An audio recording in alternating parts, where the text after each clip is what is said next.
뉴욕 증시가 소폭 상승하면서 마무리가 됐습니다. 유럽에서는 독일이나 프랑스 이런 쪽은 뭐 강세를 계속 보이고 있는데, 자, 일단 미국 증시에서는 연준의 FOMC 회의록이 나오면서 약간 주춤하는 모습 좀 나타났죠.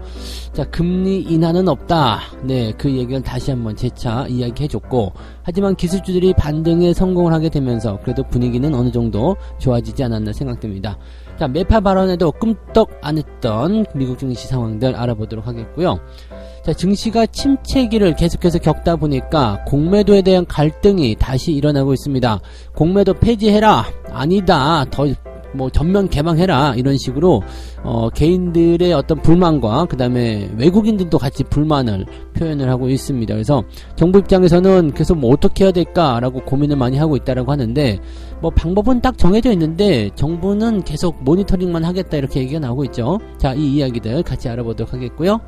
정부가 밀어준 반도체 관련주들, 어제 하이닉스, 삼성전자 불꽃 쇼였죠. 난리가 났는데 추가적인 상승이 나올 수 있을 것인가 라는 기대감도 있고, 또 아니다, 이거는 단기간에 끝날 수 있는 그런 불안감도 조성될 수 있다 라고 얘기가 나오면서, 일단은 어떤 식으로 이 반도체 관련주를 봐야 되는지, 또 반도체주들이 어떤 식으로 움직여야지 좋은 것인지, 당연히 올라가야 되겠지만요, 그런 부분들에 대해서 알아보도록 하겠습니다.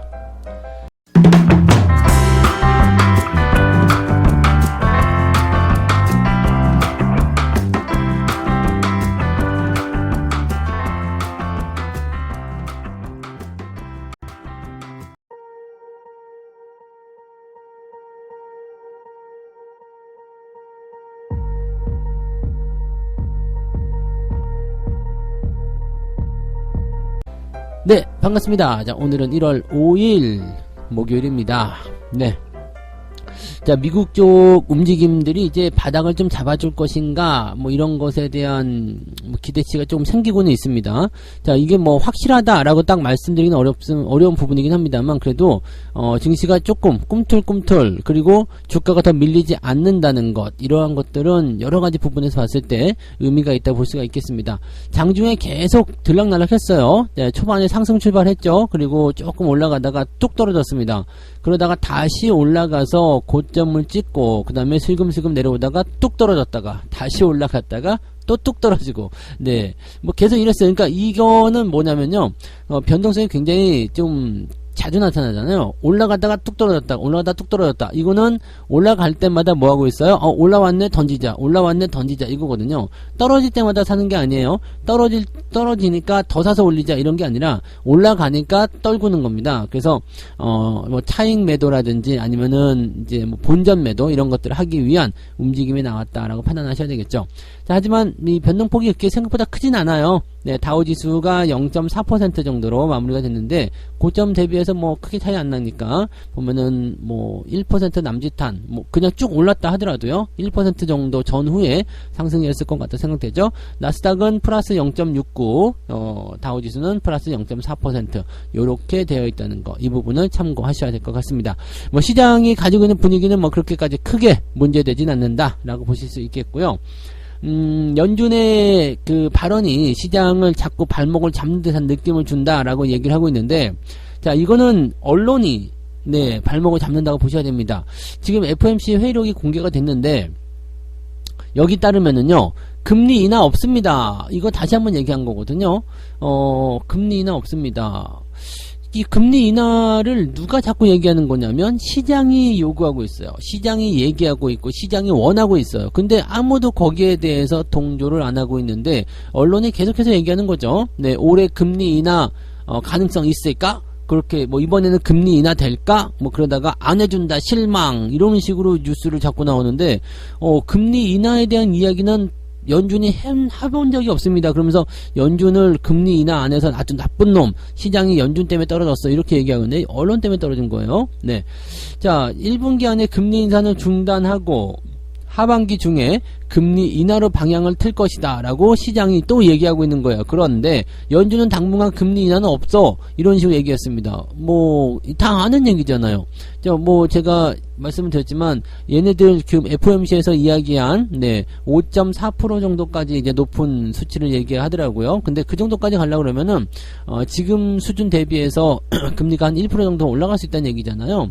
그러니까 뭐 그 정도라면은 또 나쁘지 않을 것 같다 생각이 듭니다. 어쨌든 연준의 금리는 6%는 넘어가기는 어려울 거라 생각하시면 될 것 같아요. 6% 이상 넘어가는 금리가 나오게 되면 실질적으로는 굉장히 힘든 상황이 만들어지게 되겠죠. 네. 이 금리가 뭐 0.5%, 0.2% 이거는 뭐 되게 작아 보이지만 실질적으로는 전체적으로 미치는 영향이 굉장히 큽니다. 그래서 이게 지금 올 한 해 동안에 연준이 추가적으로 올릴 수 있는 금리가 1% 남짓하다라고 보시면 될 것 같은데 그 정도면 적당할 것 같아요. 그래서 0.25씩 4번 정도 하면 되겠다라는 얘기가 되는 거죠.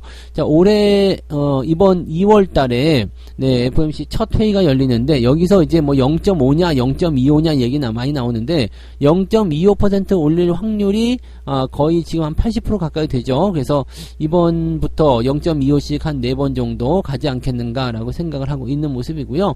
뭐 0.5가 들어간다면 금리를 동결시키는 시간이 조금 빨리 오겠죠. 라고 생각하시면 되겠죠.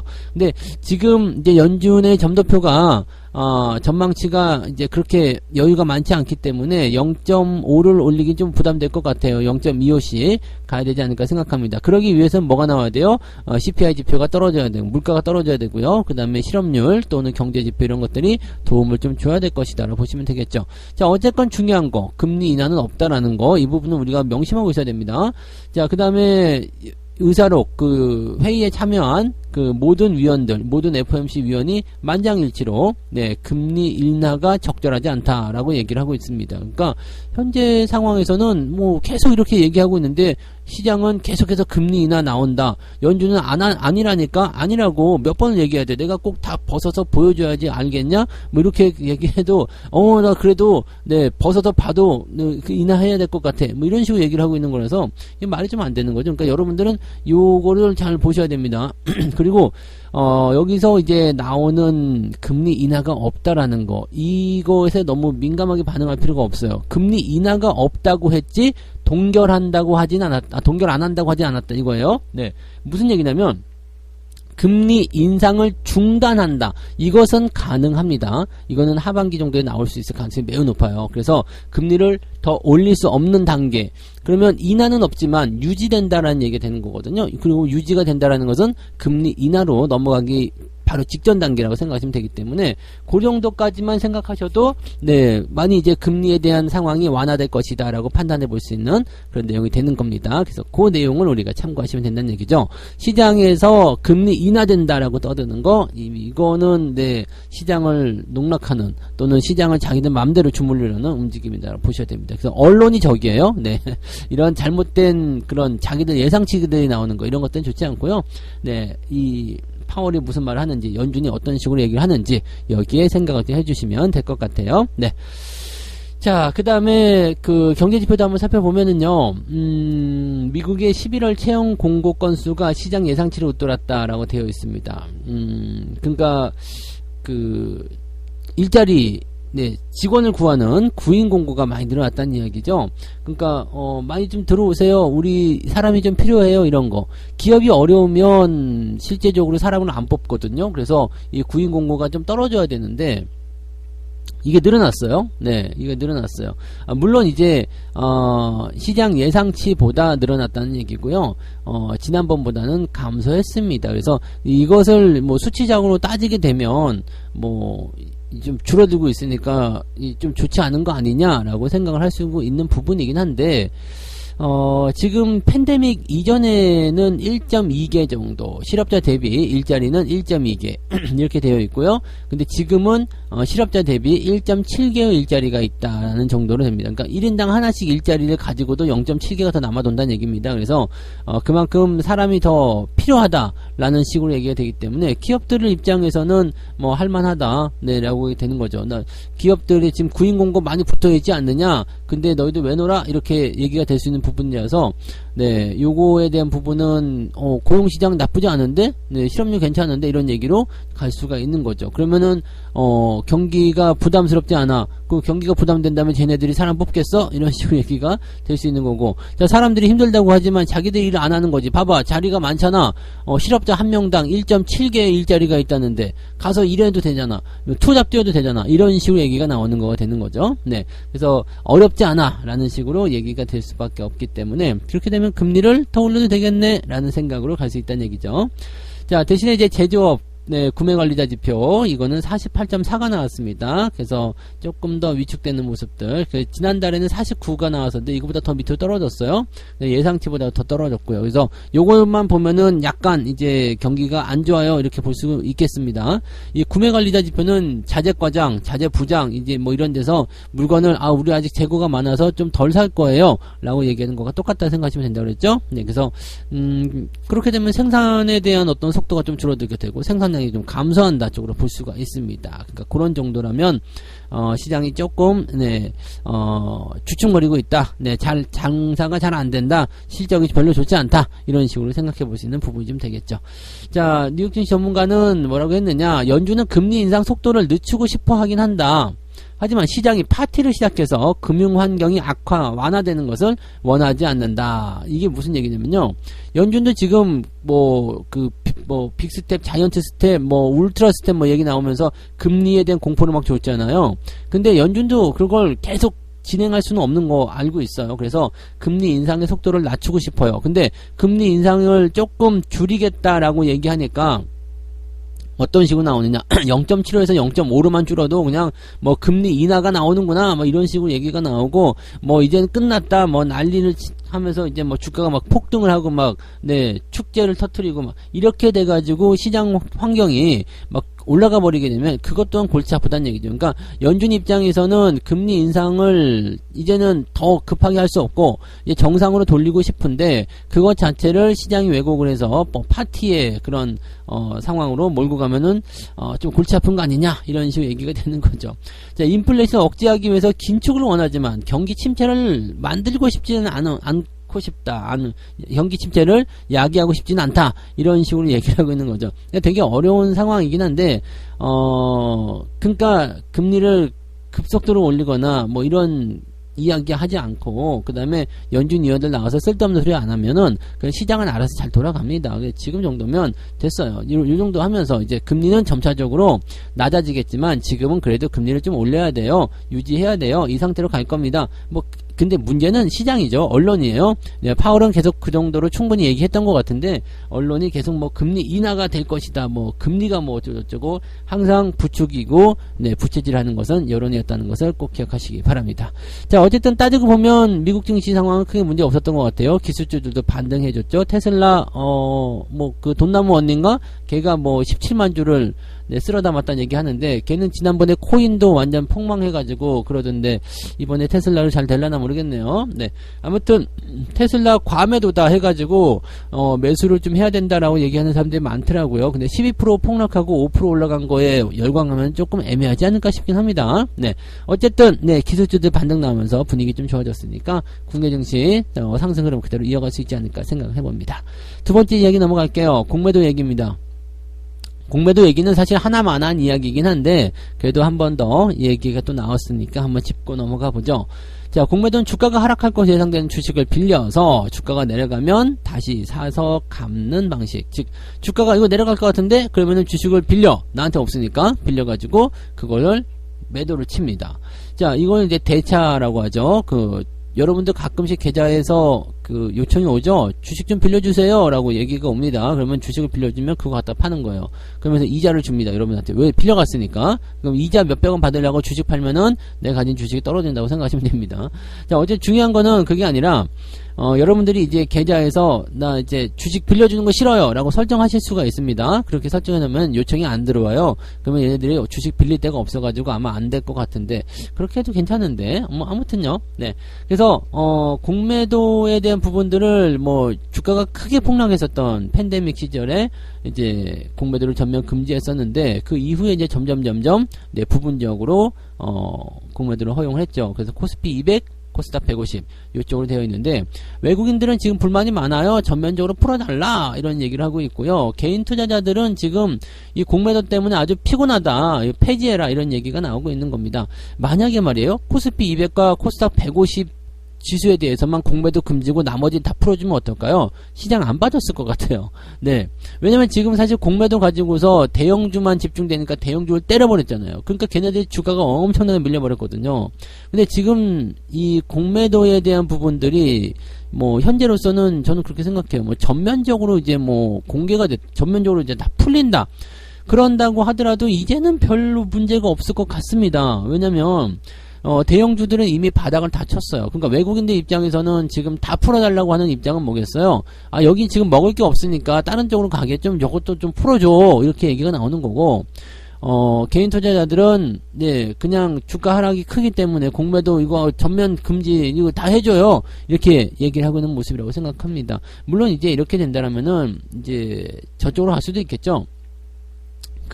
뭐 중소형주 쪽에서 더 큰 문제가 생길 수도 있겠죠. 그렇지만은 지금은 사실 뭐 그냥 객관적으로 봐서는요, 공매도를 전면 해제를 한다고 하더라도 시장이 그렇게 더 크게 폭락을 한다거나 그러지는 않을 거라 생각합니다. 뭐 올라갈 일도 없겠지만은, 네, 그렇다고 생각합니다. 그래서 공매도를 풀어내는 것은 별 문제가 안 될 것 같은데, 문제는 이제 다 전면 개방을 했을 때 이 공매도에 대한 그런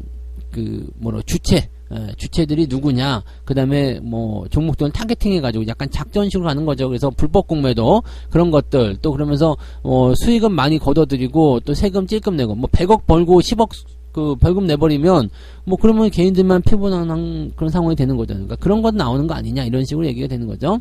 자, 외국인들의 공매도가 압도적으로 많다는 것이 이제 개인 투자자들의 불만입니다. 거의 90% 정도가, 네, 외국인들의 공매도라고 보시면 되겠죠.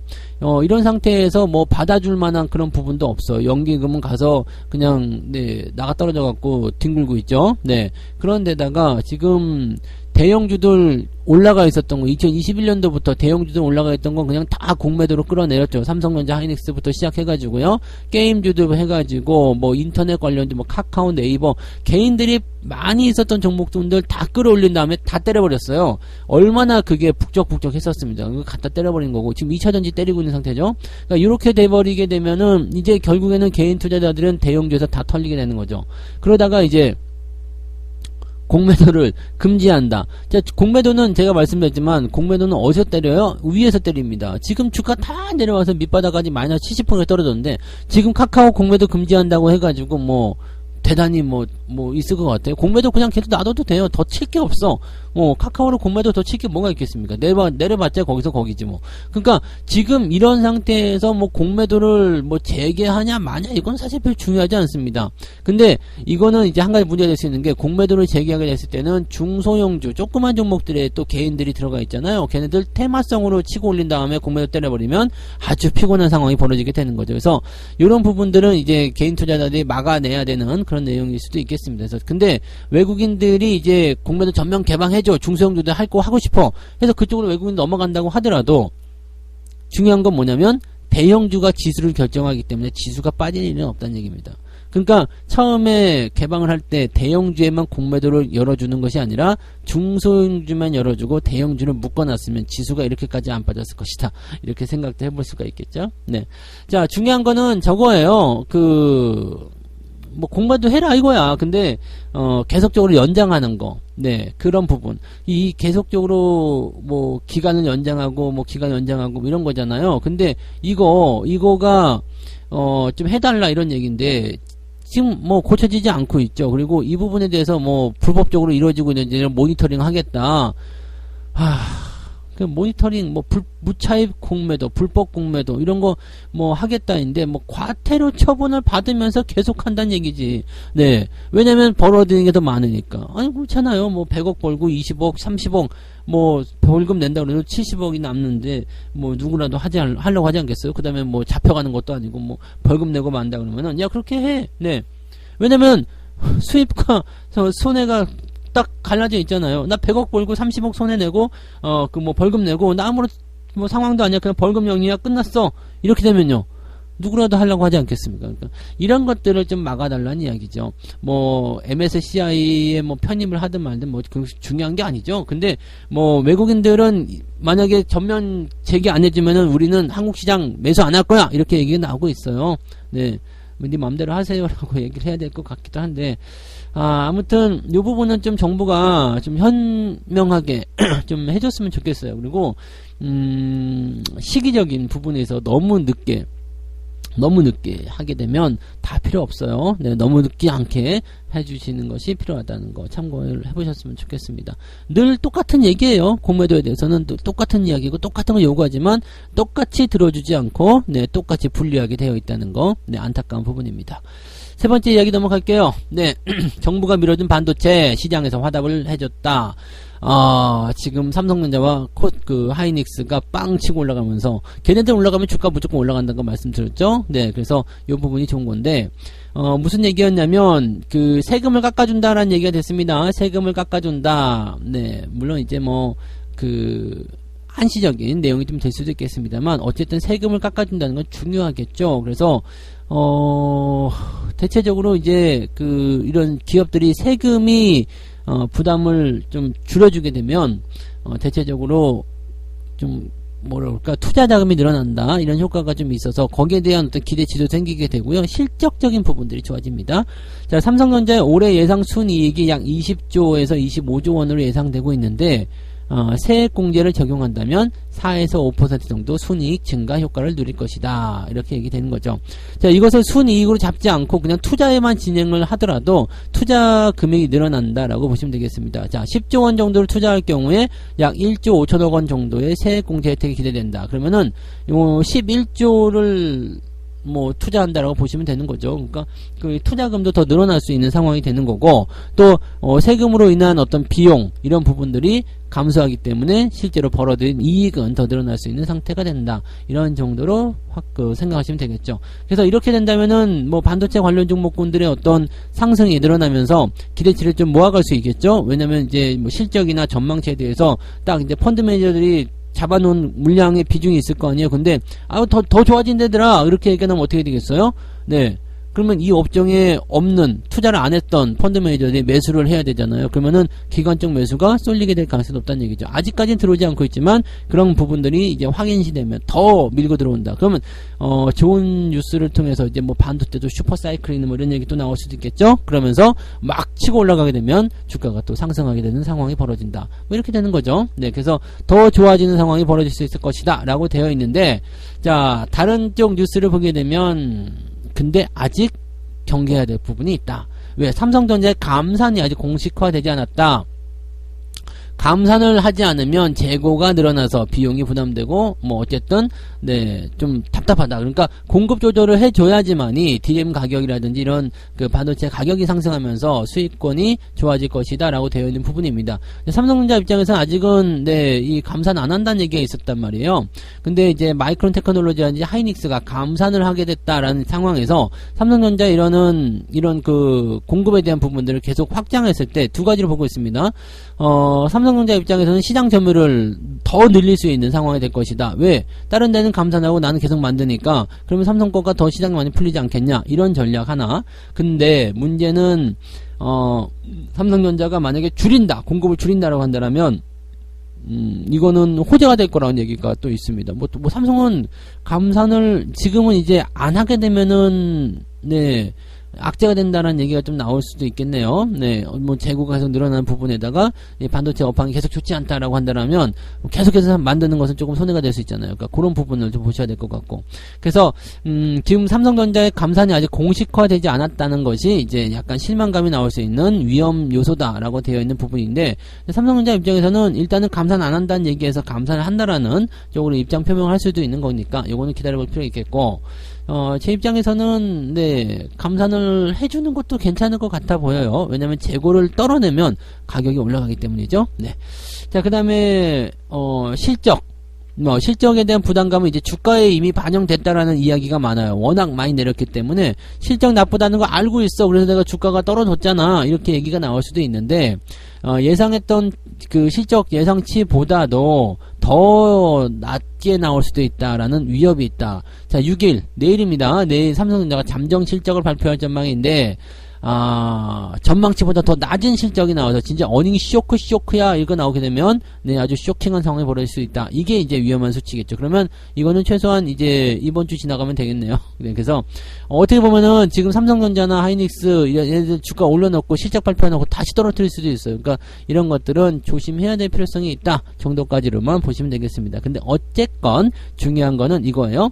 주가가 얘네들이 올라가게 되면 삼성전자, 하이닉스 지금 반도체 종목군들이 올라가게 되면 반도체 장비주도 올라가고 분위기 좋아지면서 시장이 끌려 올라간다고 생각하시면 되겠죠.